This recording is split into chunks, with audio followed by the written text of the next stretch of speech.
আমাকে ছেড়ে খাও হে শকুন, হে সীমান্তের শকুন, এক্ষুনি ছিঁড়ে খাও আমাকে। হে আটলান্টিকের ঈগল, শিগগির খুবলে খাও আমাকে। হে বৈকাল হ্রদের বাজ, আছড়ে কামড়ে ছিন্ন ভিন্ন করো আমাকে। আমার রক্তরসে শুধু অসহায়ত্ব আর অভাব।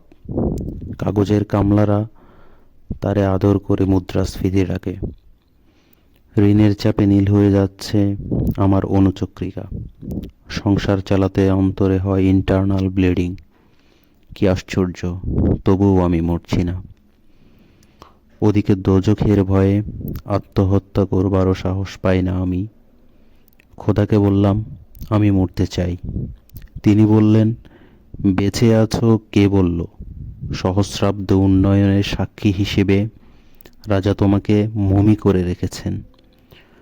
বাজারে দীর্ঘশ্বাস ফেললে নাকি রাজ্যের ভীষণ বদনাম হয়, রাজারও মন খারাপ হয় খুব। কোতোয়ালরা ফরমান জারি করেছে, আমাকে সারাক্ষণই হাসতে হবে, নইলে দেশি কুকুর ও বিদেশি মাগুরকে একবেলা ভালো মন্দ খাওয়ানো হবে আমার মাংস দিয়ে। নিত্যদিন ব্রয়লারের ভুঁড়ি নাকি ওদের ভাল লাগে না। অথবা আমাকে ভাগ দিয়ে বেচা হবে।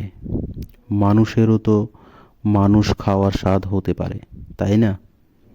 ভাগ্যিস তা বিদেশি সুপার শপে বিক্রি হবে না। দেশি মানুষেরই তো হক বেশি আমাকে খাওয়ার। এ দোজখী যখন নিয়তি, তখন আমি উদাম হয়ে ডাকছি দুনিয়ার শ্রেষ্ঠ মাংসাশী বিহকদের। হে ঈগল, চিল ও ভয়ঙ্কর বাজেরা, হে সাম্রাজ্যবাদী সাহসী শকুনিরা, তোমরা F-35 মতো, MiG-29 মতো দল বেঁধে হামলে পড়ো আমার বুকে। আমার রান থান চক্ষু কলিজা আজ সব তোমাদের গনিমতের মাল। দেশি শুয়োর খুবলে খাওয়ার আগেই আমায় ইচ্ছে মতো ছিঁড়ে খাও তোমরা। দোহাই, শুধু মস্তিষ্কটা খেও না আমার, তাহলে শীঘ্রই দাস হয়ে যাবে তোমরাও।